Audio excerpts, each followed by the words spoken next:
So at this point, I'd like to welcome our two participants in tonight's debate, Mayor Nancy DeBoer and Councilman Jay Peters.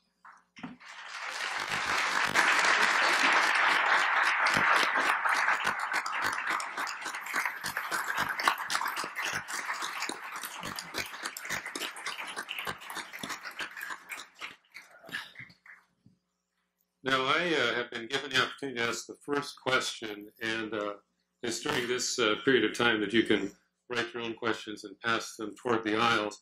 I think on this first question, we'll give the participants a 2-minute response opportunity and then probably forego the 90-second reply. It probably won't be necessary.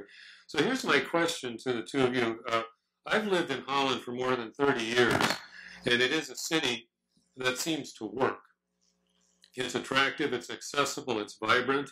As a result, it's easy to leave the work of managing the city to hardworking, highly invested people like the two of you. But maybe I'm not doing my part. So here's my question. How would you assess the level of civic engagement of residents of Holland? Are Holland residents doing our part when it comes to staying informed and engaged? What can be done to enhance communication between residents of the city and the City Council and Office of the Mayor? And it would be a good way for citizens to get more involved. Can you provide perhaps an example of an issue where you would have liked to have heard more feedback? And we begin with Mayor DeBoer. That's a lot of questions. Yeah. We do enjoy a lot of shared visions in the city of Holland. It's very exciting to live here. We can sense a lot of great functioning organizations, as you said. I do think that sometimes people don't know all that's going on, all the decisions that are being made, and part of that is why you elect people, because you don't have time to be up on every single issue that happens, and so you choose to vote for somebody that you think reflects the values that you would like implemented in making those decisions. But sometimes, like the short-term rental situation that we've had, I don't think very many people are as informed as they could be. I know I wasn't when I first heard about it, because I thought, what could be wrong with short-term rentals? That's very nice. We had people stay at our house for tulip time. It's just a great way to meet people and be a part of the shared economy and all of that. And it wasn't until I understood that the shared economy was switching from owner-occupied to empty house, and that these would be empty houses with lock boxes, and people with suitcases would be coming and going, and that could have quite a difficult effect on long-term rentals because they wouldn't be as lucrative. It would have a difficult effect on schools because school children aren't usually a part of that population that will be using the short-term rentals. It can be hard on a neighborhood because you don't have people that are there as your neighbors all the time. You don't know who is there from week to week. So that was an example of something that I thought everyone kind of thinks they know, but until you research it, you don't really know. Thank you. Councilman Peters. Well, thank you. Am I good? Hello? Have I screwed something up already? Is that better? Okay, thank you. Thanks to Vox Populi and Hope College for putting this together in a relatively short period of time. It's a great facility to have in downtown, and thanks for your participation in making this happen. One of the reasons I'm running for mayor is because I have always had a concern about the number of people who aren't involved in our politics. In fact, I think I've been told by my campaign committee that 5,000 people out of 23,000 registered voters are going to vote in this election. That tells me 1 out of 5 people either don't know, don't care, or don't think it matters. And I don't know how, with the issues that come the city's way and the rapid change that we have today and the challenges we face as a community, I don't know how we're going to be able to address those if we don't have a far more inclusive participation in what we want to see this community to do and move forward when these issues come. Thank you. Thanks, Mom. So to answer your question specifically, I do think we do have a strong participation in the interests of our community by a certain subset of the population. But there's a big part of our population that just is not plugged in, and I think that's one of the things that I think has been an issue for us, and I want to make sure we address in the years ahead. Okay, now I just realized I didn't ask you to make your opening statements. You kind of made opening statements, but let's start there. Let's go back a step. Let me ask Mayor DeBoer if she wants to begin with a prepared opening statement. Then we'll go to Councilman Peters. Thank you. Thank you for all your work in putting this together. And I know it was fast and furious, but you really did a beautiful job in assembling everybody and helping everybody attend something that I don't think many colleges do. And I don't think Holland has ever done it. So this is probably historic to have a mayor's forum at Hope College. So that's wonderful. So thank you all for coming. I know it's a good night and you had other things you could have done, but you spent your time here and we are honored by that.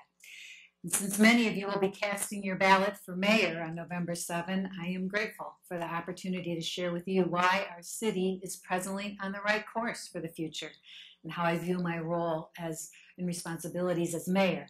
In my 12 years of serving on council, I've worked to connect the respective talents and visions of amazing people to the betterment of our city. It's no accident that we've won a number of national and international awards. The outstanding character, diversity, and economic vitality of our city are grounded in the formation and nurturing of rock-solid and trusted relationships. Throughout the forum tonight, it's important to keep in mind how the city charter has structured Holland City Council. The 9 of us on council, 8 men and myself, share equal voting and equal agenda-setting privileges. Unlike the strong mayor models used in Chicago or Detroit, our city charter established the city manager as the CEO and the primary direction setter and agenda driver, with the 9 council members called upon to be the voice of the people, to collaborate together on the city's priorities, the policies, the issues, the budget. Unlike what we see happening in Washington, D.C. or Lansing, the mayor of Holland cannot issue executive orders or force things to happen his or her own way. No, our city council was designed from the very beginning to be collaborative and a considerate entity. So clearly the mayor's role is to be a connector, not a controller.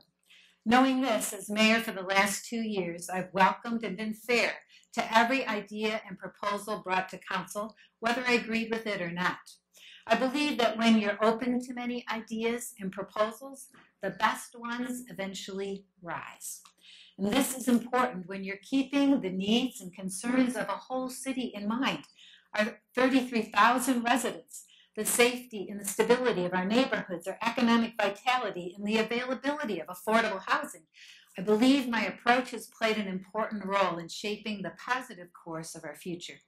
For you see, no one person has made this city the wonderful place it is.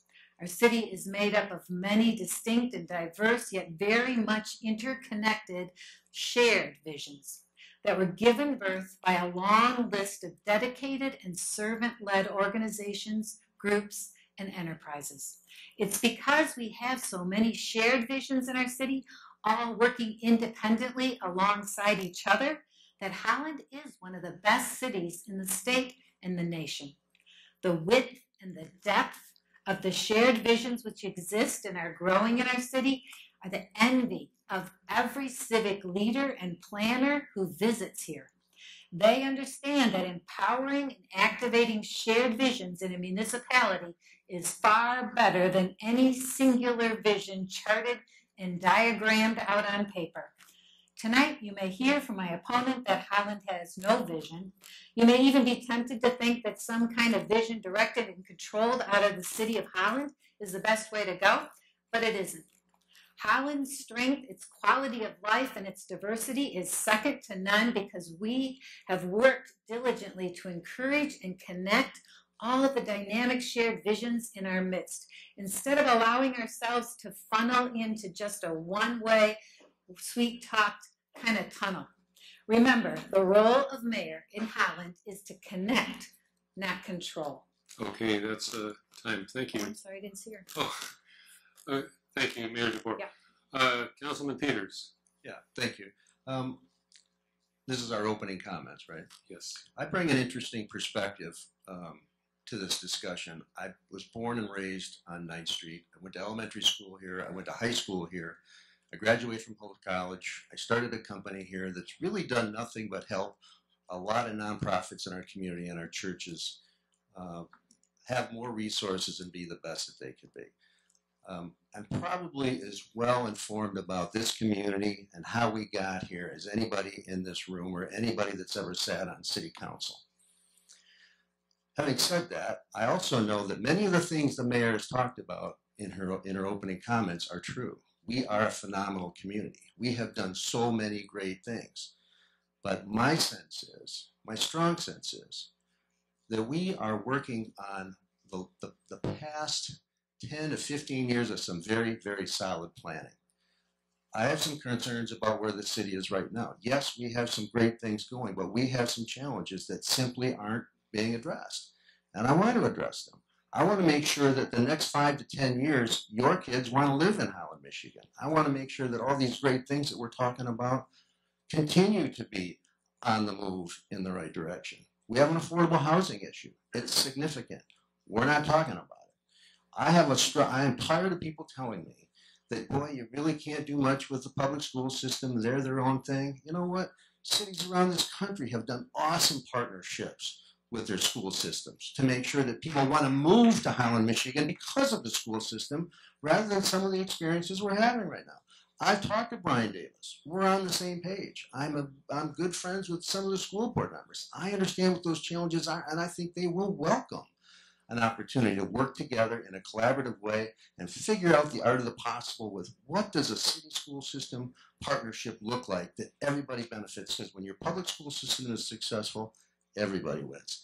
And I go back to the issue about inclusion. Holland, I think, is we have this thing called, I think it's artificial harmony. I've lived here my whole life. I went to an elementary school that was 25% Hispanic back in the 60s, I think it was. Lincoln School. I understand this culture we have, and I also think it's a sleeping opportunity for us to, if we can harness it, if we can harness this great diversity we have and begin to understand how this inclusiveness together, working together, of defining our future and our vision for the future, I think is key. And I will challenge the mayor in this way. I've seen a lot of signs and I've seen a lot of vision, but we don't have one right now. I know how we got here, but I don't know where we're going right now with some of these issues I'm talking about. I want to make sure we understand where we're going and how we're going to get there. And that's going to happen over the next 1 year, 2 years, 3 years, and who's the mayor is going to make a big difference on how we get there.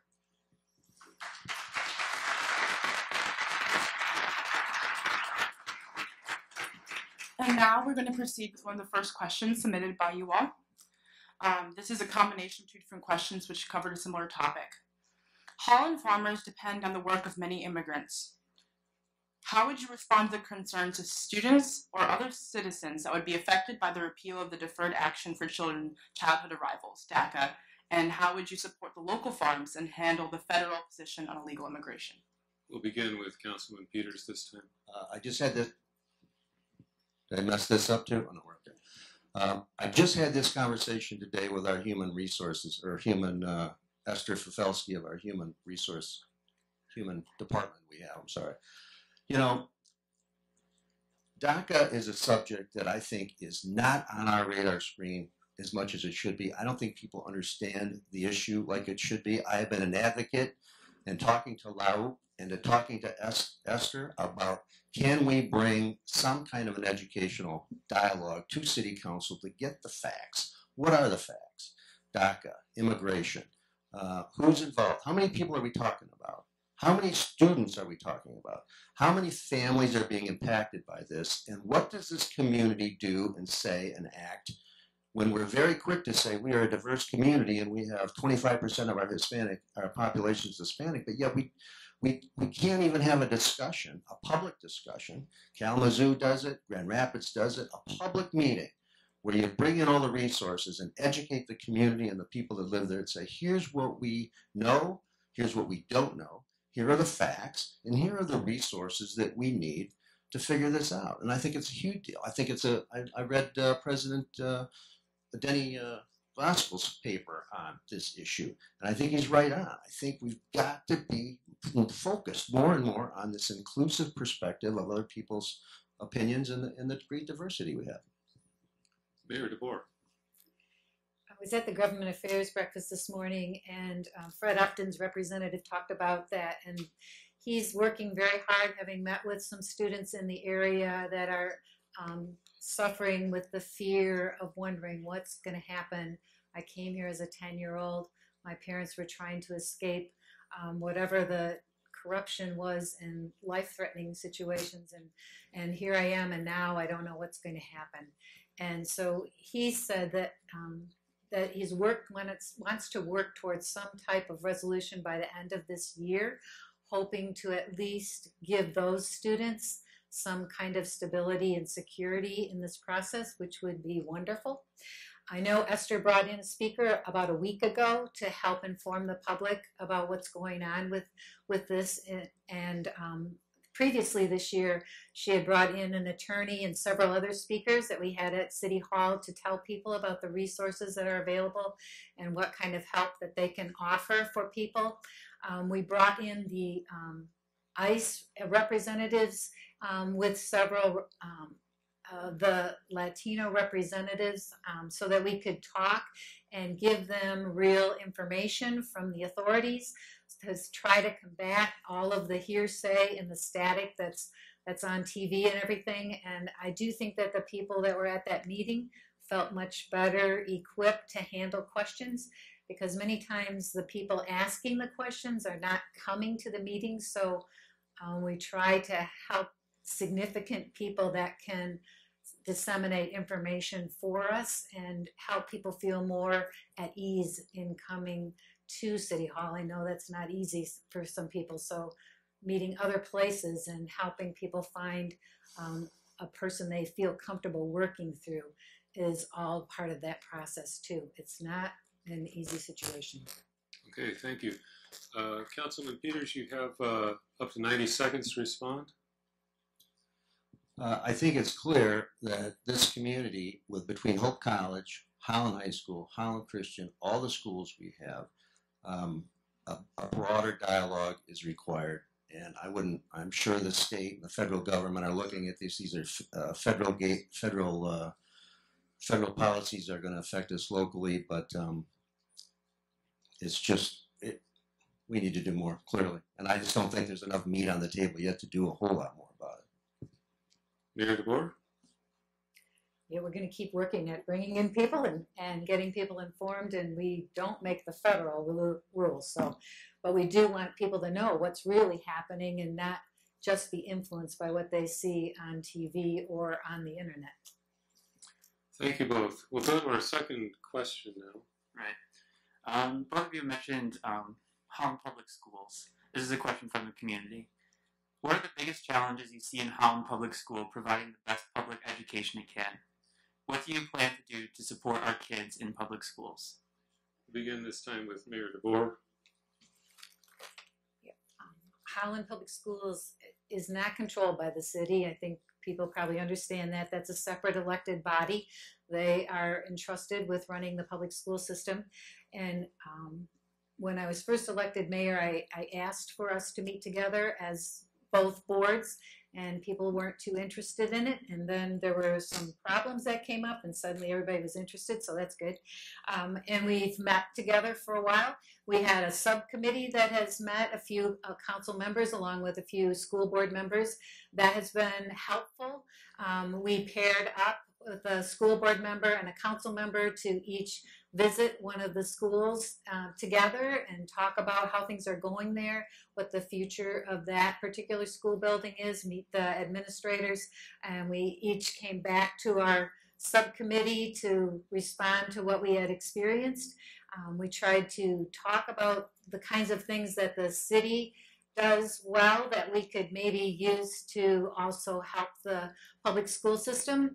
One of the things we talked about was we have a marketing group at the city, because we feel like it's important in today's world not to just try to send people snail mail, and you can't send everybody email, and so a lot of communication happens with social media and with video, and so we have Vimeo that we've used to communicate our message. It's been very effective, and we thought that maybe using some of our video people to help tell the story of alumni from Holland Public to tell the story of the students and their journeys through Holland Public would be very helpful. Not, you know, a complete world changer, but it is a positive thing that helps to inspire students and to inspire future students for the system. Councilman Peters. Again, I graduated from Holland High School. My daughter graduated from Holland High School. I have some sense of what that environment is. I don't think we know, and we've done the homework as a community yet to understand what is possible.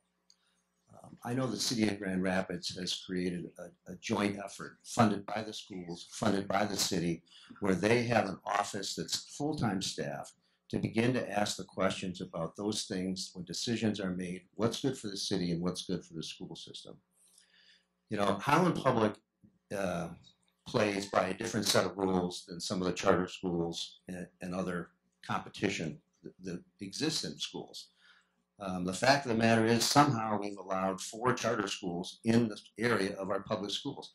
That's not a bad thing in and of itself, but it makes it challenging for Holland Public Schools. Schools of choice, that was a statewide decision. Again, we're impacted by these decisions where anybody at any time, as long as they want to drive their child, they take them to whatever school they want to go to. And Zeeland Christian, Saugatuck, Hamilton are the recipients of parents making decisions to take their kids to other districts. And I'm a low-hanging fruit guy. And I know, I will tell you, if we can come together, set a 5-year vision for the city and Holland Public Schools can help Holland Public Schools do the phenomenal job that they're doing. They are off the charts, educating kids, the population that they have, the challenges they have when you got an awful lot of kids that are just from poor families. That's no one's fault. This is a great opportunity here. That's no one's fault, but it's very difficult. And test scores show it and all these other things. So when somebody comes to Holland, Michigan, looks for their realtor to take them around and say, well, I'm moving here to Gentex, my family's here, I have 3 kids. What do you think, realtor or Uber driver or taxi driver, what do you think? Well, what comes out of their mouth is important. And I have no doubt that we can get to a point where the city and the Holland Public Schools, to make sure all our schools are a driver where we're bringing people instead of the situation we have right now. Okay.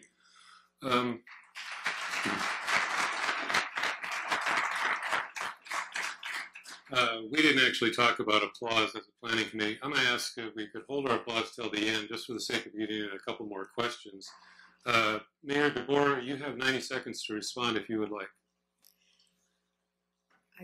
I agree with wanting to have a positive message for the schools and telling people what's really going on. The students that I have worked with at the city and the Holland Youth Advisory Council, I've been a part of that for about 12 years. They are amazing students, very gifted, very at ease with a whole diverse population, just at ease with the global sense of the world. And I just really respect that. They have a kindness and a gentleness about them that is hard to script, and it just comes from who they are and the experience that they have had having learned in Holland Public Schools. So I do have a lot of respect for what is happening there, and I know they do have challenges, 26 languages represented on a daily basis. So it's really a global situation we have going in that school system.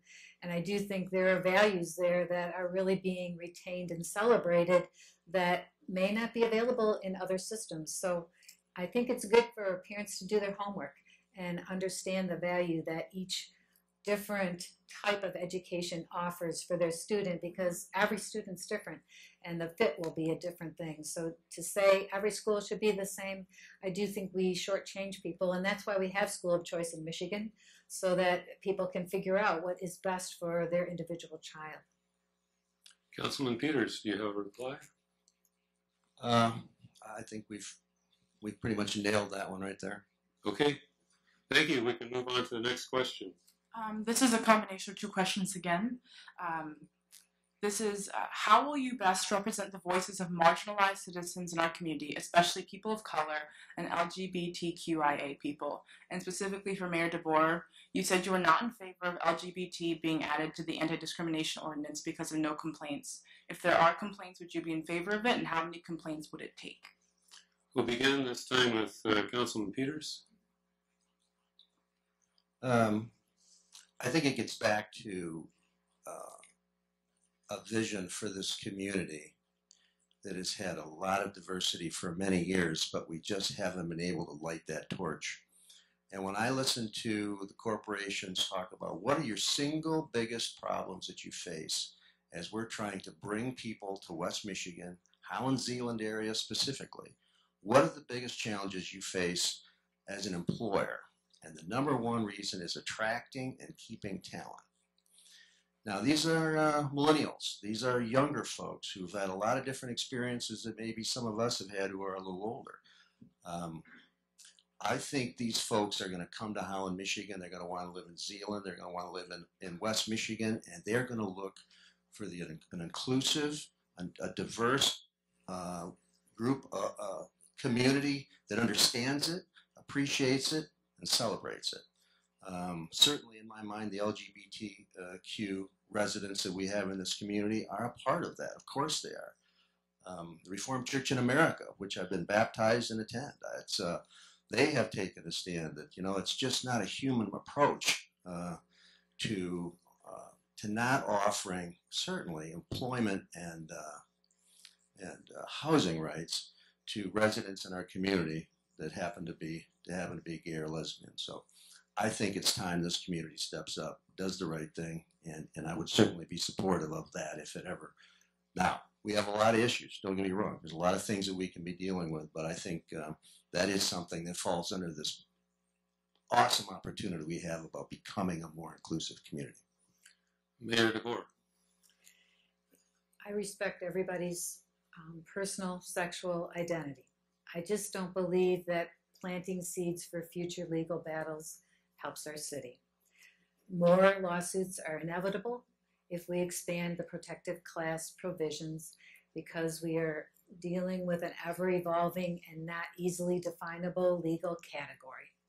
We have LGBT, then we have Q for questioning, P for pansexual, and I think there's several other acronym letters as well to the ordinance. We also have to balance other rights that people have. It's much better for us to promote and model people treating each other with respect and dignity. That is not a cliche. As I said, as you said, we haven't had any reports of a problem. If we have a report, that's what we have a human relations department for, that people come in and talk. We bring in the parties. They have conversations. They try to work through the issues in a respectful, calm way to treat people the way they want to be treated. I do think we have varying rights that are involved. It needs to be two-way understanding and caring. No one wants to see anybody negatively impacted by their sexuality any more than any of us want somebody to see a person negatively impacted by their sincerely held religious beliefs. And we have to have a balance in our culture. Thank you, Councilman Pete. Well, we've been doing the back and forth thing. Because I haven't been doing it, did I lose that? No, I was just going to call on you to do that. Thank you. The only thing I would add to that is when we talk about, well, there haven't been any reports of discrimination. Or the problem is there are no rules, there is no ordinance, there is no law that someone can go and say, hey, I've been asked to leave my apartment, or my boss has asked me to leave because of my sexual orientation. There is no law. So I think it's reasonable to assume that we're not going to have too many people complain because there's nothing to complain about because there's no law, there's no protection against that. So it seems like a pretty logical thing.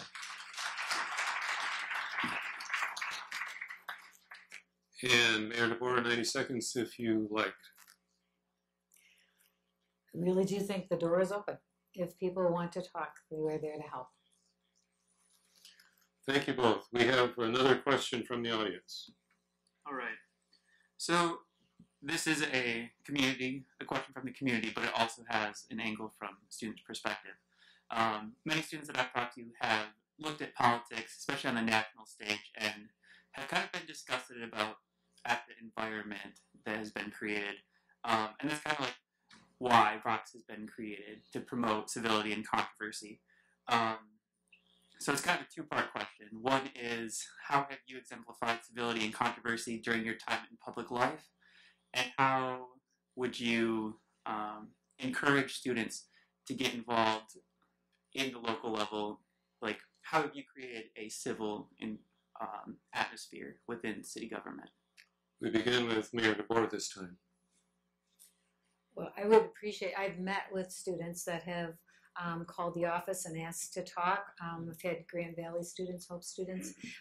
If they have an interest in a particular topic, I love talking to students and shooting around ideas about what's a good way to go forward with a particular building or a particular cause, or what it's like to be in leadership, or all those kind of issues. I've been a part of classes here at Hope talking with students about the challenges of growing up and whatever we go through. I think it's very helpful to connect the generations that way in conversation, from education and the other sectors of the community. It's great. And we have a very robust high school division in City Hall, started by Mayor McGeehan. There's, I think, about 50 students now that are individually placed on adult boards, and we have a Holland Youth Advisory Council that's made of all high school students. That's kind of a city council high school student group, and I've been on that for 12 years as their liaison. I come out of high school teaching, so I just love students, especially in that age bracket. They have great questions and are very engaged with what's going on in the city. I appreciate their feedback on issues that we're talking about, and we have a mayor's roundtable every year that we host and bring in high school students from throughout the region. And that is another great example of, that was also started by Mayor McGeehan. I think they worked with Rick Van Grau through the Sentinel. And in order to have real debate with adults and students and treat them all as adults. And so that's great. We have a opening presentation or issue, and then each group is divided up throughout City Hall, and they discuss, and then they come back and the students report back to each other. It's a wonderful evening. We had one last year about a business. We brought in the 4 under 40 that were awarded in the Lakeshore area to talk to students about business and what's available in this area, and how these individuals' lives went, to kind of challenge them and help them think about, I've driven by that building, but maybe there's really more going on there than I ever thought, and maybe this could be something I'm interested in. Maybe I want to come back to Holland to contribute to this community after I have my education. And they kind of talk like that afterwards. This past January, we had a session on adversity, and 6 community leaders came in and talked about some of the hardest times they had in their lives. That's time at this point. Thank you. Thank you. Councilman Peters. I do think that bringing in these young kids and exposing the city council, the programs we have are, in fact, very beneficial. But I've often wondered, why don't we do this with Hope College? When I look at you two, and I think about a little more maturity and a little bit more focus on your future, because college is going to end pretty quickly.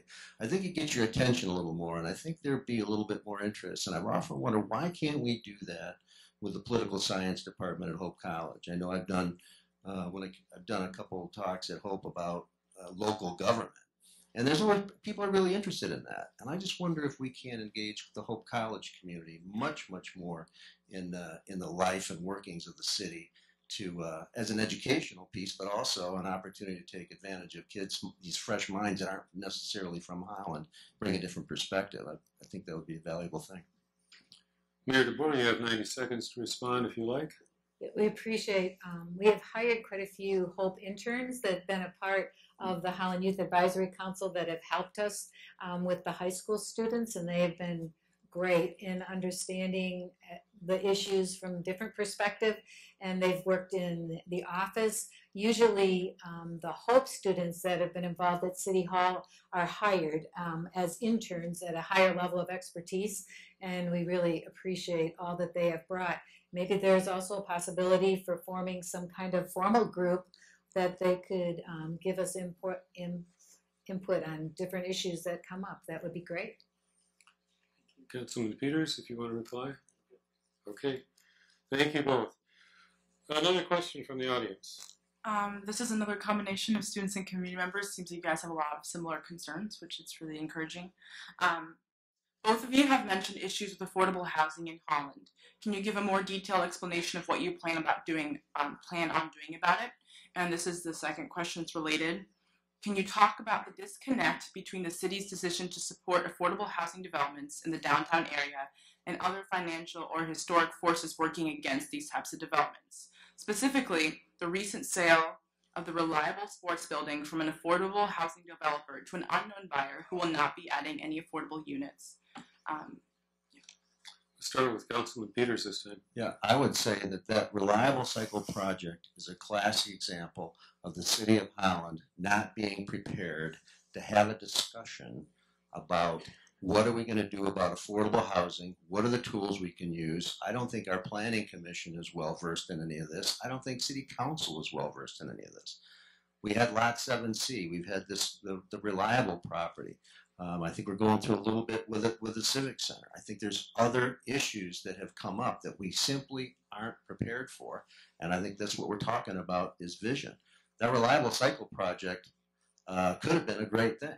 We should have been able to have brought that to our planning commission and had the planning commission say, well, wait a minute. That's all market sensitive rental housing, or you're going to adjust it so that it's call it for low housing, for not affordable housing right now. Let's call it that. The planning commission should have had the tools and the training, and council needs to have this as well to say, well, wait a minute. The zone you're in, instead of having it be 4 stories, you could go to 6 stories. What if we give you 2 more stories, but then at the same time make a third of it market rate? Because we all know market rate combined with adjusted housing is the only thing that works in the long term. I was okay with the site. I wasn't okay with the way the plan and the way it came to city council. We were voting on that project before the planning commission even had its way talking about what it should be and how it shouldn't be. It's a symptom to me that we don't know where this development is going to go, the plans that we have, the training that we need to even have the discussion about some of the development problem issues that we face and that we're facing right now. Mayor DeBoer. That project, yes, came to us from another state with an idea of accessing MSHDA money in order to do affordable housing with a plan that they've implemented throughout Wisconsin, and they are just beginning their work into Michigan. They decided that that was a good piece of property because it was available and had not been sold for a while, and it was in downtown, and that money is all connected to downtown, and that's the way the state has set it up, which is problem number one. We need to be able to change state legislation so that it's not only and always about downtown where you're going to put affordable housing. The other part is as Jay says, we have to have mixed developments. I think we've all been around the block enough to know that only one type of housing altogether is not necessarily the best. Mixed neighborhoods are the healthiest, and mixed developments are the healthiest. If you look that up, if you research that, I think you'll find that those have been the most successful. And so what needs to be done is a level of investment at the state level to incentivize mixed housing units so that it's reasonable and it's not only tied to downtown. That was probably originally set up as Detroit focused or something, and then that's not the same as Holland, Michigan. Our other problem is not having addressed our parking lots. We had never had a company from somewhere tell us that they want to buy a parking lot, and that's a good sign. that people find Holland's such an investment, such a good investment, that they want to take part of our municipal property. Some cities have paid companies $1 to take over their parking lot and build something. Holland is not at that level. We really want to be able to have a vision for what we do and be on the front end of development, and that's why we put together an ad hoc committee. Thank you. Councilman Peters, you have up to 90 seconds to respond if you'd like. You know, there are problems at the state. There are problems with every city. The issue here, I think, is there are tools. We do have the MEDC. We do have City of Grand Rapids is light years ahead of us in their ability to think, develop, ask the right questions, incentivize developers to come in here, to come in and get the programs we want. We just need to build the vision, to understand what it is we want, so that when it comes, we recognize it and we do the right thing. Mayor DeBoer, would you like to respond? We had a group of 4 people this past spring that we put together: our former city manager, Bill Johnson, an international city planner, Phil Meyer, our former director of community and resources in Holland, and now is our Riverview representative, which is a private group that has been very synergistic in helping the development of Holland over the years. Denny Ellens, which was a former investor in downtown about 20 years ago. All 4 of those people were willing to work together for months to get on the front end of what Holland's DNA is, so that when a developer comes to us, we don't just hand them things, we tell them how we do things here, and they get a sense of the level of quality and vision that this well-planned city has. And we want to do that in a very engaging way. We're trying to get it down to as few pages as possible. The PowerPoint was 22 pages. We're thinking of adding a video, a very short video. I brought in another architectural degree person that was just graduated from Notre Dame to help in how to make this very transferable to a younger generation as they come in here, so that they can be inspired as a design group to do something even better than they thought of when they walked in the door. Thank you both. We have another question from the audience. What is one past city council decision you would change if you could? We begin this time with Mayor DeBoer. I think I lobbied against the size of the Skiles sign. When I first got on city council, I saw that design and I thought, man, that looks too big, and that huge bank is going in so carefully designed and beautiful, and that sign is too big. And now I think the sign is too small, and I take full responsibility for that. I think it would have been so much cooler, that big, tall, and red. So yeah, I did the best I could, but it wasn't, I don't think, the best decision. Sorry, community. Councilman Peters. I think it was probably a year and a half ago now. I voted no on this short-term rental ordinance that we have. I hadn't really done any homework. I don't think council really understood what was coming before us, but the planning commission had done their homework, and they came back and said, you know, these things, they're parties. They do a lot of. They're just not. We don't want to get into this ball game. A lot of other communities have done it, and we want to avoid them. And I said no. I voted no. One of my people who live in the second ward, who happened to have one of these, called me and said, "Would you just come and explain to me why I can't do this anymore?" And I did that. And I looked around, and I thought what she was doing, and I saw the people who, with the types of residents and temporary folks that were coming in and out of there. I thought, wow, that's Hope College. They're churches. These are corporations who are taking advantage of this this global new trend in how people like to stay around the country. She must have called somebody, because about 2 weeks later, I had been to almost all of the 11 Airbnb or short-term rentals that we sent a letter saying, you cannot do this anymore, it's against the law. So I did the homework. I looked around and thought, you know what, I changed my mind. I think this is a unique thing here in Holland, Michigan, where you've got Holland, Hope College, the historic district, our downtown, and these things just kind of came up organically, and I thought, you know what? If we could limit these things, and that's an important thing I want everybody to hear, if we could limit these things to 25, that's a number I've always used. The Planning Commission now is recommending 40. If we could limit these things, I think that there's an economic development piece. We can be responsible. We can be part of this global network of people who want to live here, and not impact the housing situation we have, or Holland Public Schools, or any of those things. So I think I've obviously come around to the notion of having just a few well-run Airbnbs. Mayor DeBoer, you can respond if you like. Well, you know, months ago, Jay and I thought the same way about Airbnb and the short-term empty building rentals. But as time went by, we kind of parted ways on this issue, and I guess it illustrates a different approach to leadership. So Jay chose to learn more about Airbnb and short-term rentals by walking around. And he toured about a dozen local properties owned by people eager to rent them on a short-term basis. Following his tour, he then doubled down and became an unflinching and staunch advocate for short-term rentals, as he states on his website.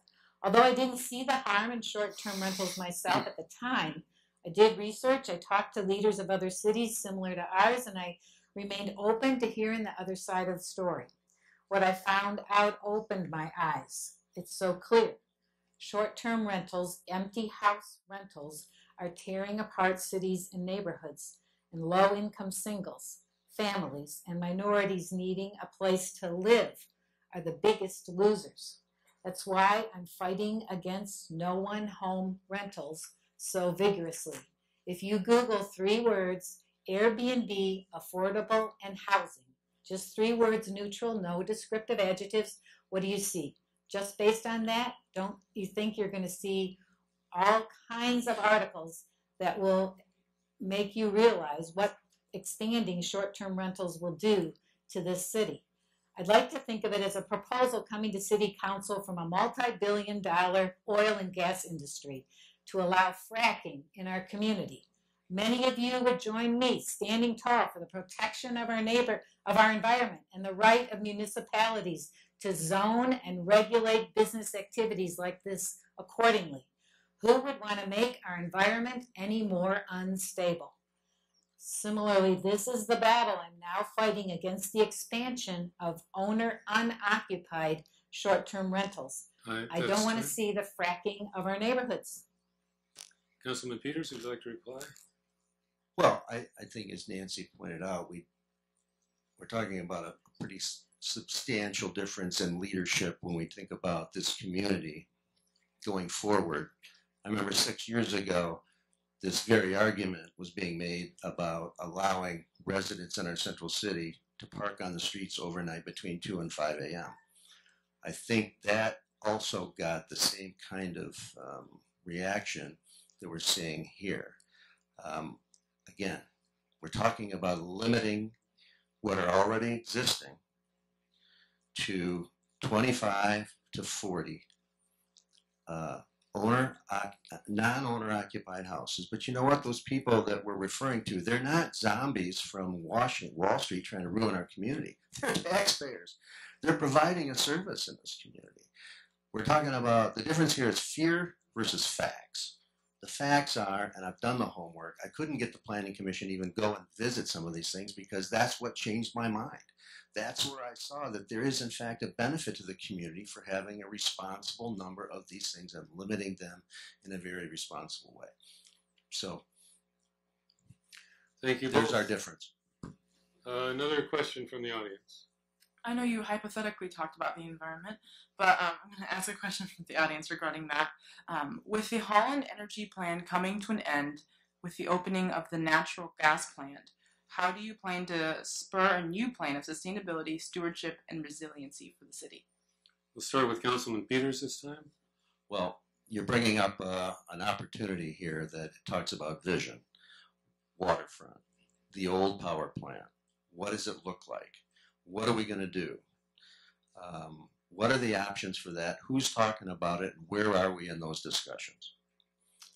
I would say that we aren't there. This is going to be an opportunity. The streets north of 6th Street, going up to the waterfront, the power plant, and all the way down to Padnos, eventually connecting to Cowan Park. That is a vision. It's not on the table. We've talked about it. That's the kind of thing that I think we got to start thinking about. Have a plan, bring the people in that we need to help us exercise that plan or execute that plan and make it happen. As far as the sustainability goes, one of the greatest things the city did was create a 40-year sustainability plan. I think it's one of the few in America that actually has it, and I don't know how many people in the room actually know we have it. The great progress we're making with making our homes more energy efficient, giving our residents numbers to put on their wall and do that. I would encourage all of us, if you're to get up to speed on the great thing we're doing there, and the power plant's a big part of it, and the power plant and the park and how it all ties into our greenway. This is very, very big thinking stuff. But again, all of this was on the drawing board 5, 6, 7, 10 years ago. Mayor DeBoer? Yeah, it's so exciting to open that plant and have that ribbon cutting and really be fully online with the natural gas, saving so much rotten stuff going into the atmosphere. We're thrilled with that.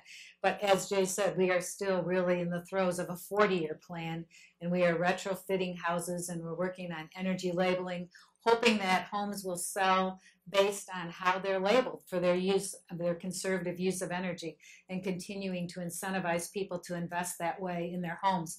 The waterfront is something I just addressed a couple weeks ago, and actually a month ago. I contacted the Mayor's Institute on City Design, told them this massive change we're having, generational change in the city of Holland with 16 acres on the water. Never been able to develop that before, and the James DeYoung plant looks like it's going to decommissioning. They said this is by invitation only, and it's for cities way bigger than yours, but I'll talk to my director anyway. Less than a week later, they sent me an email saying you're accepted. You can come if you'd like, and we'd like to send a representative out to see how your city is planning everything around there and what you're thinking of for this property. So that same group of 4 people that are just amazing put everything together in a week's time. And Trinity Simons came here. They presented it to her in the context of our downtown enhancing layers of plans over the years and what they have been talking about this spring. She was so impressed and told me at the end, holding back the superlatives, wow, this city is way ahead of many that I have visited over the years and much bigger than yours. When I came to present in Santa Fe with 7 other mayors and their various issues, one of them was Santa Rosa, California, and he went back to that horrible fire the next Monday. Amazing. But anyway, each one said their issues from their city. And I presented our waterfront and our vision, and it was very helpful hearing the perspective of designers from Munich, Germany, Florida, New York, Chicago, California, getting their ideas on the public process. And they said, wow, you are in good hands in that city. Things are so well planned here. Some mayors come to this and they go home and fire their entire planning staff because they are so far off base. That's time. Thank you. And Councilman Peters, 90 seconds if you'd like to respond. Well, this is it's a little different tact in how we would approach a long-term vision for our community. I don't know who these people are. I wasn't aware that all this was happening.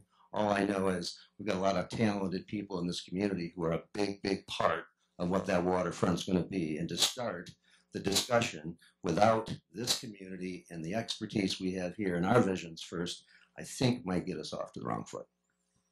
Mayor DeBoer, would you like to respond?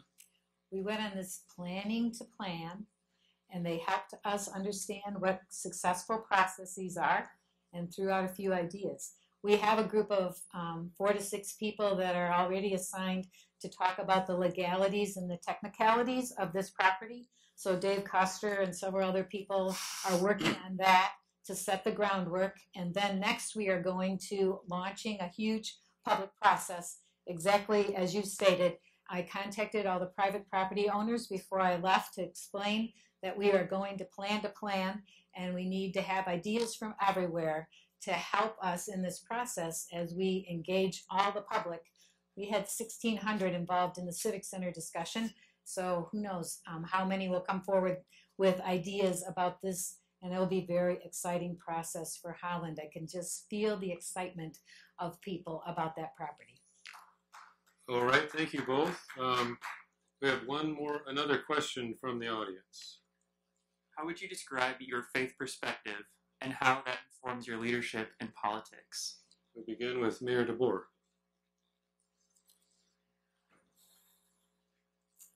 Guess I didn't expect that question.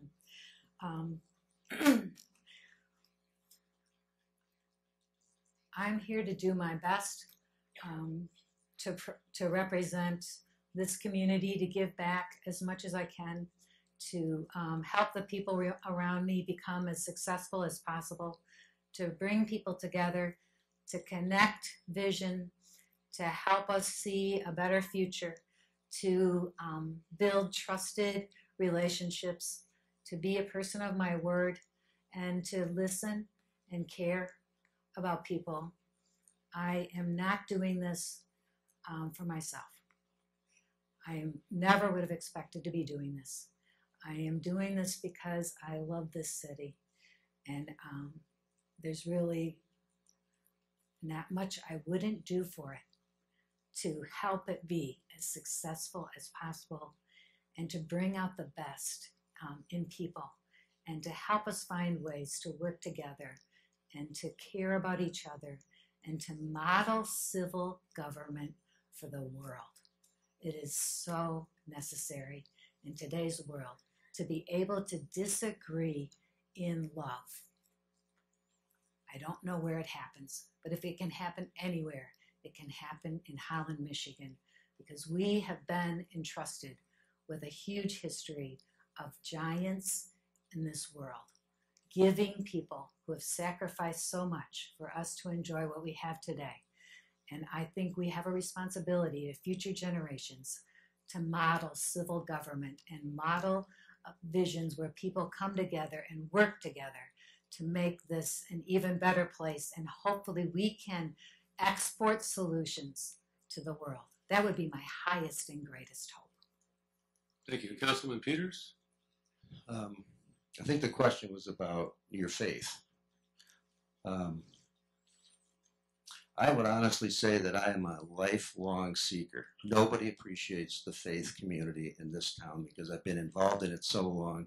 I know the people who have great faith in this community and the contributions they've made and why this is. That is one of the things that makes this city so spectacular. I do think that it's that same, that Christianity that we have is very, very strong here. But as we diversify, I want us to be a little bit more open and a little bit more welcoming to a whole different host of folks who are coming here, who maybe don't have that Dutch history, maybe don't have that DNA about, oh, this is what we do and this is how we do it, because we're pretty good at wearing that on our sleeves. And for some folks, I think that's awesome. But I think we need to just be, with that comes, I think, a maturity in that faith that we have as a community and being a little more acceptance to some of the newcomers that come to our community and be open to some different ideas in that regard. Mayor DeBoer, would you like to respond? Yep. Doing the best in everything I do, loving people, treating them as creations of God is the expression of my faith. Using the gifts that I've been given 100% to serve however I can serve the community is the way I feel I should live my life so that I can make a difference and I can build a better world. Councilman Peters, would you like to respond? Good. All right, thank you both. We have one more question from the audience. This is a question from the general public. Holland experiences a segregation of populations, and it has been discussed that the non-white population of Holland does not feel comfortable walking downtown on 8th Street. I could attest to that. What has Holland already done, and what would you like to see Holland progress on to make Holland more welcoming for all of its diverse populations? We begin with Councilman Peters. I think the first thing we need to do is have a complete and utter review of all the commissions and boards that the city has had for the last, as long as I've been involved in forever. Some of those are by charter and we need to have. Some of those boards and commissions are designed to, depending on the uniqueness of your community, designed to help do the research and inform council on some of those things. We need to have a diversity and inclusion commission starting immediately to begin to bring together the businesses, the corporations, some regional folks, the churches, to understand what steps can we take to begin to address the very thing that you're talking about, because it has been, we've talked about it forever. I love our downtown. I love our downtown. The fact of the matter is it's not all that welcoming to everybody that lives here, and it's not all that welcoming to some of our visitors. We need to address that if we're going to move forward as a community and as an attractive place for people who want to live here in the future. We've got to start getting benchmark. We got to start taking specific actions to get to what you're talking about. Right now, we're not. Mayor DeBoer. I definitely think we need to keep growing and reaching out to everybody and understanding other people's perspectives, not expecting to be the only right person in the room, caring about seeking other people's perspectives and not just thinking our own little way in a corner or the way it's always been thought of. I think it's so refreshing and exciting and invigorating to bring a variety of people together to talk about things. We learn so much more when we get different perspectives about an issue. And so being willing to reach out and include more people in whatever the discussion is, I think is huge. And we're working hard to include more variety in our commissions and in our employment at the city. I've done the best I could so far in that. I was involved in the interview process with 2 people, then we chose minority representatives, and I advocated for a third minority to be hired that I think would be just great people as a part of our team at City Hall. So I don't think we will ever totally arrive at being the best in including people. That is something we have to continually work at, because everybody drifts to where they're comfortable. And it's usually people the same. And we all have to work against that to have the joy, I think, of variety in the room. Thank you. Councilman Peters, would you like to respond? Would you like to respond, Mayor DeBoer? Well, I can't pass up the opportunity to say having a woman on council is a good part of variety in perspective. Right. I think we have time for one more question, then we'll have brief closing statements from both participants in tonight's debate. So one more question from the audience. Right. There are a lot of concerns or questions about the Civic Center and what is going on. I'm not sure if all of the students are aware of what the plans are with that. So if you would, I'd like to give you the chance to explain to the students what's going on there, but also to the community members at large what your vision and plans are for the Civic Center. We begin with Mayor DeBoer this time. The Civic Center, we have a project and it's going, and we're excited about that. So we are full steam ahead on construction. It'll be a little over $14 million for the building itself, and I'm a part of a Civic Center fundraising committee. It's about 25 people from throughout the community that are very excited about the project, and we are approaching individuals in the community to raise the money for the exterior part, because it's Civic Center Place. It's not just the building. We'd love to also make the outside much more inviting, and especially as that whole block is redone across from the police department that's being done by GDK, we will have restaurants, cinemas, 10 theaters in there that you'll get served at your seat while you watch a movie. It's going to be a wonderful center for entertainment and restaurants and retail, and for housing. There'll be apartments and condos there. And as all of that activity grows down to the Civic Center and parking lot, we want to really develop that also, because all of that development helps us to focus again on the water, and all of that together is really exciting for the community. So I am thrilled that we are at this point. We have a budget. We are working on a governance model that is before council on Wednesday. People were excited about it last Wednesday. And so we are going to reach out to the private sector in a big way for that governance model to help us schedule conferences and other exciting events there, concerts, as well as community events, so that we can seat about 2,000 people there, and we'll be able to have fundraising dinners, indoor outdoor market space, air conditioning, ADA will actually be applicable. There's an elevator to help people, so it'll feel like you're finally in a 21st century building. Thank you. Councilman Peters. The Civic Center is it's a great facility. It's an awesome facility. It's going to be a very, very nice facility. I co-chaired the effort to help the community come together and paint the $16.5 million vision. We brought that to City Council, and that was, in my mind, going to be a night where this is a great celebration. We're finally got a Civic Center that's going to get done. There's a lot of agreement on what that was. And I don't know, I think the mayor and I were both surprised that night when there was a contingency of our support council members that just thought, rather arbitrarily, that this is too expensive. We're going to limit it to, I think, 10 million instead of 12 million, or 10 million instead of 8 million. Anyway, they basically chopped $2 million out of the project, and it passed. It passed. So that was probably where we got off a little out of whack with the Civic Center.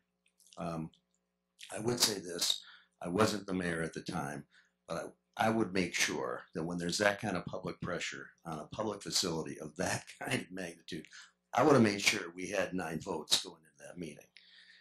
We left that meeting, put the whole thing off for a couple months, try to figure out what to do with it now.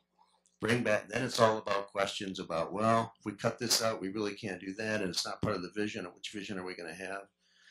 You know, we can sit here and talk all night long about mistakes, should have done, could have done, this council could have done it differently, the designers could have done differently. Bottom line is, this facility is going to be a phenomenal thing when it's done. You're going to like it, it's going to look good, it's going to function, and I want to make darn sure, though, that this isn't a convention center for everybody who lives outside our community. I'm the voice at the table making darn sure that the Rod and Gun Club's going to be there, and La Hope's going to be able to use it, and it's going to be able to do it affordably and make sure we still do the same kind of community things we did in the past. It will be a good project. Thank you. Mayor DeBoer, would you like to reply? Yeah, it will be expanded by 50%, so it'll be growing out to 8th Street and coming forward to the east. So, and we'll have a large lobby area.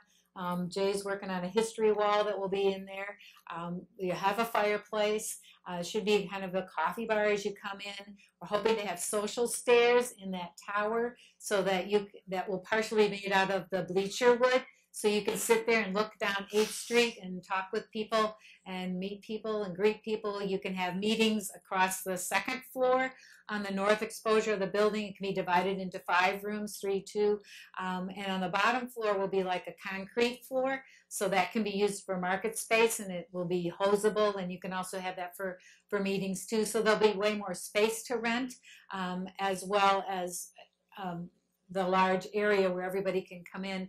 It can still be used for basketball if people want to. We're not expanding the court, so it can't like be for tournaments, but it could still be used for high school basketball as it has in the past. So it'll be, we're hoping to have 2 tiers of fees for community people and for incoming groups. Thank you. Councilman Peters, would you like to respond? Okay, at this point, I think we should give our participants a well-earned round of applause.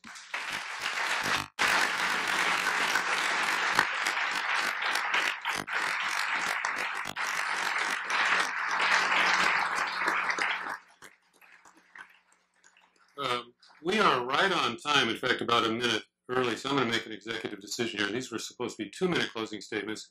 If you want 3, you got it. Allie, can we be that flexible? Okay. We're going to begin with Mayor DeBoer. It's Christmas. unanimous, right? Yeah. Thank you. Well, thank you for this opportunity. Thank you, students, for caring about the community. You're only in for a few years and wanting to learn things to take other places. That is very inspiring. And obviously, there are differences, and there's a clear choice for you to decide on November 7th. I hope I made my case that appreciating and powering up our shared visions is the best way to maximize our city's talents and big hearts, its diversity and strength, and really greet the future. I want the unique and distinct vision of Hope College and all of the other unique and distinct shared visions in our community, whether they're the Holland Hospital, the police and fire schools, library, chamber of commerce, churches, that all of those could be encouraged, empowered, and respected. When we combine and weave together our unlimited imaginations, our unlimited compassion for the causes that we care about, we creatively leverage our public and private resources to the greater good, the sum of all our component pieces really is greater than any single vision controlled out of City Hall can inspire. We have so many purpose-driven and heartfelt shared visions around us, and our respect for each other strengthens our city's diversity, our sense of community, our economic vitality in countless ways. Jay says we have no vision, that we need his vision, something that he can control and coordinate out of the mayor's office. Well, I believe in something else entirely.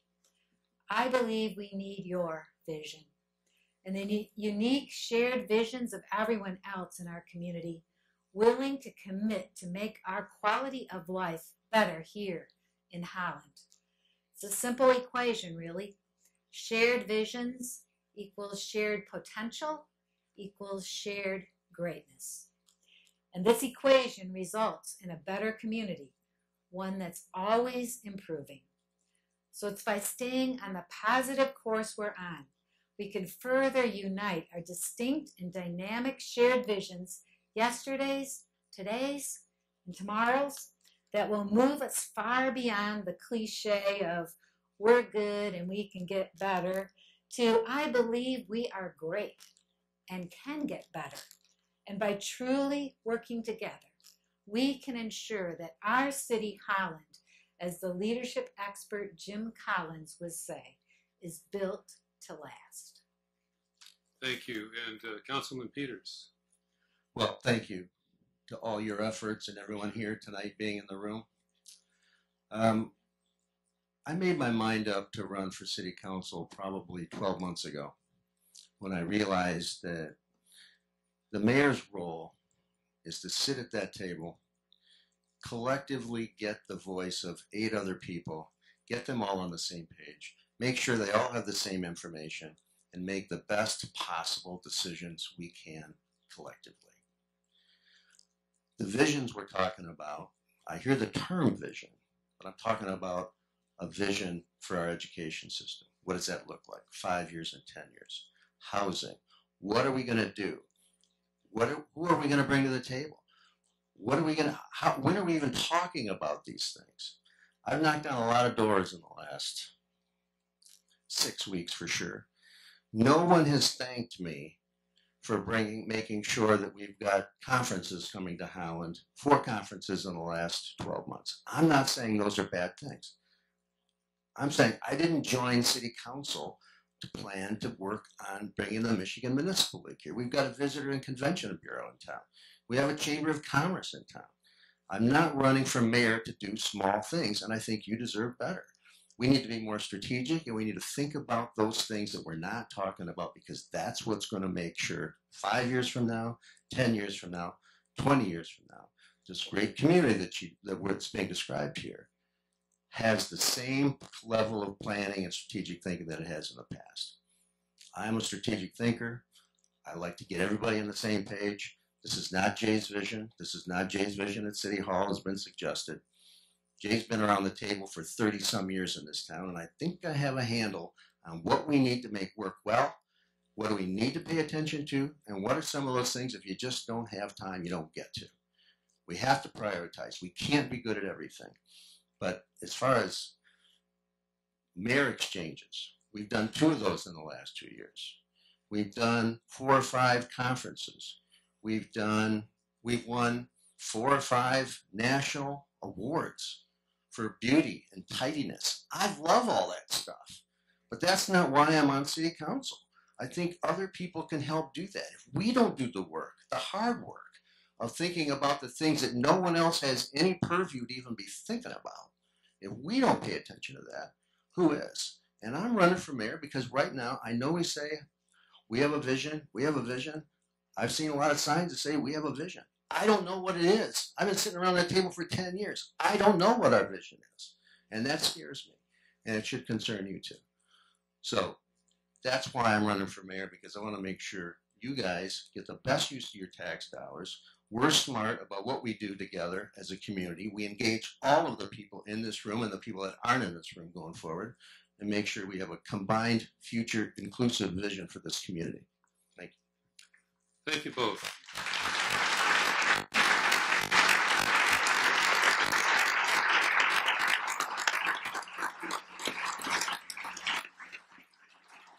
And that concludes our event tonight. I want to thank our student helpers again, and also both of our participants in tonight's debate. Thank you all for coming out. We are adjourned.